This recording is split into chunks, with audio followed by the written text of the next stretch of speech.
It is the We Are You Morning Crew, and we are back, ladies and gentlemen. Sizzling subjects, trending topics, and great conversations. Today, my guest is Dr. Nicholas Bratcher. Now, today, we are celebrating Pride.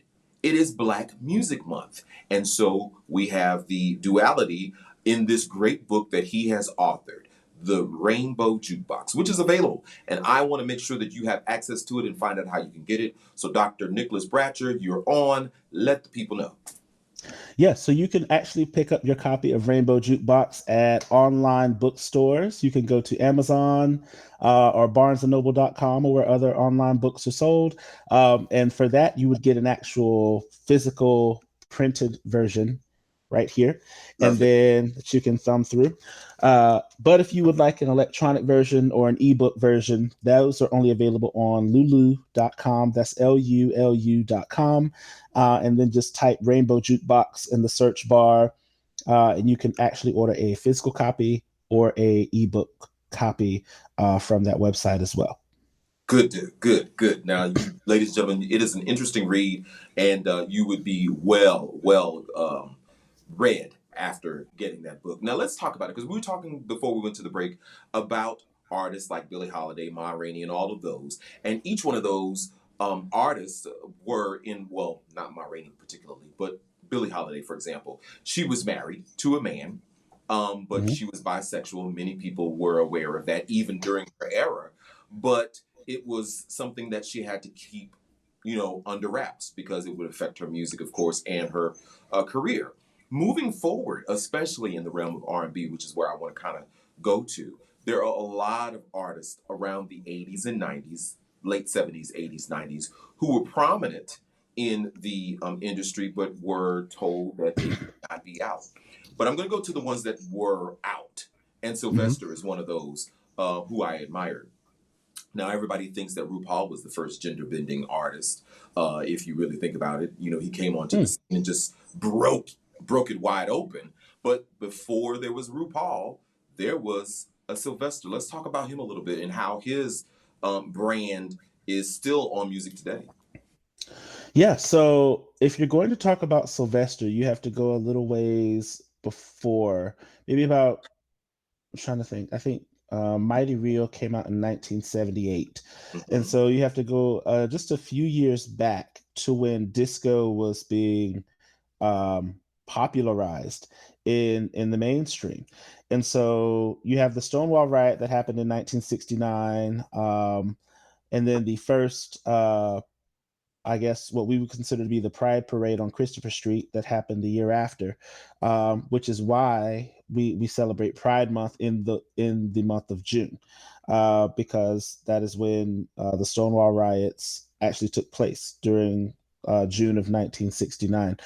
But when disco was popularized, it was this high energy, upbeat dance movement that took in black, brown, white, whatever the case may be, and kind of brought them under the same roof.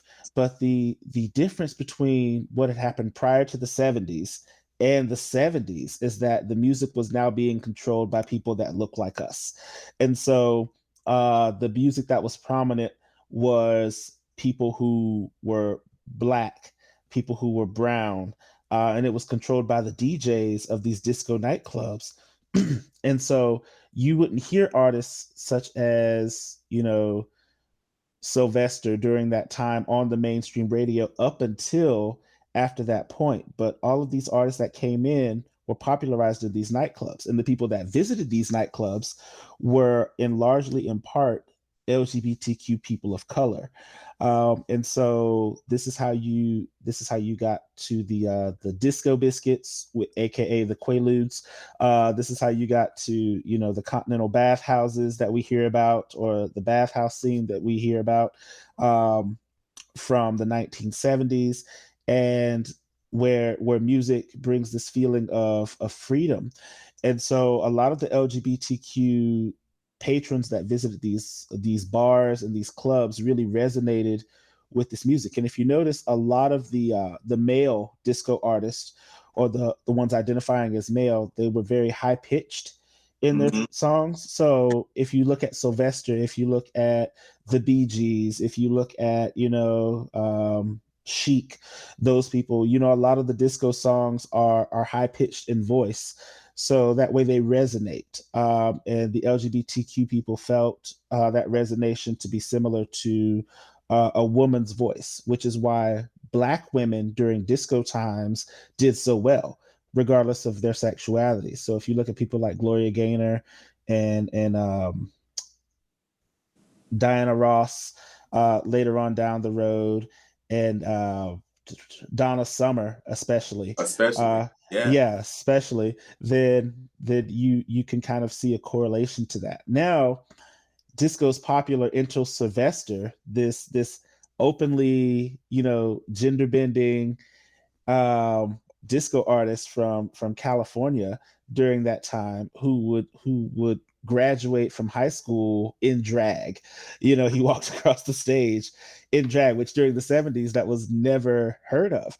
Right. And his biggest hit, probably, or his most well-known hit, is You Make Me Feel Mighty Real, which after it played, it started airing on these mainstream radio stations. It started being circulated into primetime television shows of the era. And Sylvester really did gender bend um, those things, but he gave you all the elements of disco that you wanted. He gave you the high pitched voice with the range. He gave you the high energy with the instruments and the strings and the drums. He gave you the four on the floor, which is that constant bass drum hit that you can hear through pretty much every single disco song except for Chic, and then you can see why it was so popular and resonated so well with that. But sadly, disco kind of ran its course. It didn't run its course. It was cut short by you know mainstream white America and a DJ who was kind of pressed because he had gotten Yeah. fired from his radio position because of disco records kind of taking over his stint.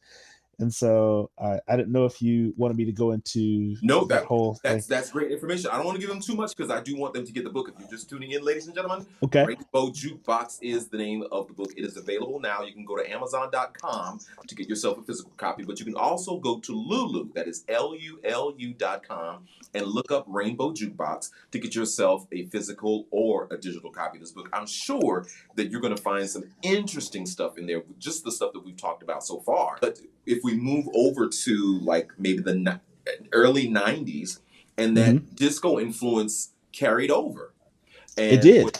what most of us now call house music, and is still wildly popular, was kind of that we still got disco, but we're going to put it in this. So you had the influences of CNC Music Factory, Colin Cavellas, who were great producers at that time, Frankie Knuckles, and the garage clubs in those eras moved the what was it, 180 beats per minute over into, was it 170, 180 beats per minute, to house music. Yeah, so house music was actually inspired after, it was kind of like the phoenix rising from the ashes after the disco era.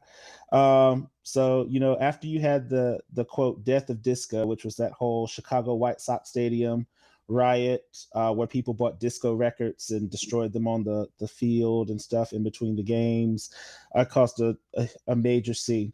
But shortly after, or before that actually, when disco was getting off the ground, the DJs for house that we know so prominently as its like pioneers and as its leaders were getting their training during that time.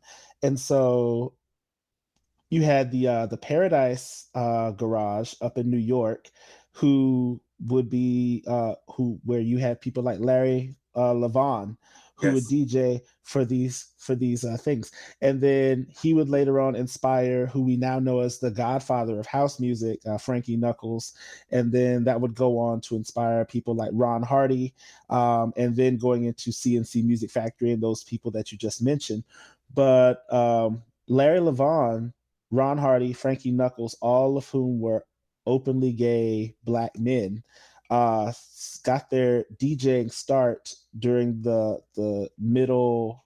late end of the disco era. And so when you look at house music, once Frankie migrated to Chicago from New York and started DJing at the warehouse, then he would give the high beats per minute and give you the house music feel and the repeated looped samples that we so are accustomed to with house music. And people again started to capitalize on these sales because he was DJing at the warehouse. Then record labels would put, played at the house on the record so that when people bought it, they recognized it as something that Frankie Knuckles had put his hands on or something that had been played at the warehouse. And so to shorten that, it kind of just got the where part of it got dropped, and then it just became house music. And so because originating at the warehouse in Chicago. And so that's where reportedly some of our house music came from. But yeah, that was kind of like because it does use a lot of disco characteristics. Like it uses a lot of the same instrumentation. It uses a lot of the same 4 on the floor beat. You still have that repeated bass that goes through, that disco is great for having. He says it's pots and pans, pots and pans, pots and pans. Yeah. Yeah, pots and pans or boots and cats or whatever that one. Yeah, whatever you can, mouth to get that out. But it shares a lot of disco's characteristics, and that's because a lot of those DJs that are prominent for house music got their start in the disco era. And so that's kind of their way of shifting disco over to what we know now. Well, this has been a very interesting conversation. I cannot wait. I'm sure there is a part 2 to this book that you're working on, or an index of this book, and I can't wait to see, looking at from from here, the beginning of the 2000s until like this, you said the end of this decade, what it's going to look like and what that thumbprint is going to be on that. Again, ladies and gentlemen, you have been listening to a conversation with Dr. Nicholas Bratcher. He is the author of the book Rainbow Jukebox. I'll give you the opportunity to tell people how they can get it and purchase this book once again. Sure. Yeah. So if you want the book is through lulu.com. So that's LULU.com. And you can go there and get a physical copy or a digital copy. And Lulu is the only place where you can find a digital copy of the book.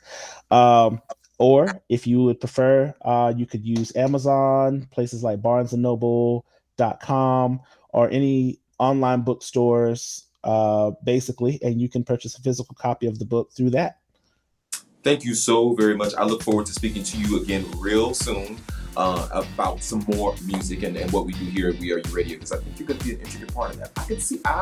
I see it somewhere in the future. Well, ladies and gentlemen, thank you so much. Thank you so much for being here today. Ladies and gentlemen, this is the We Are Your Morning Crew. I am George Daigle. I got to get on up and get on out of here. Make it a great day. Remember, go out and respect one another. It costs you absolutely nothing. I love you, and there's nothing you can do about it. Have a great day. The We Are Your Morning Crew. Download the We Are You Radio app. Turn it up loud. Use the shout out feature to talk directly to your favorite station. Louder. It's available on your app store. Search WERU Radio, one word, today.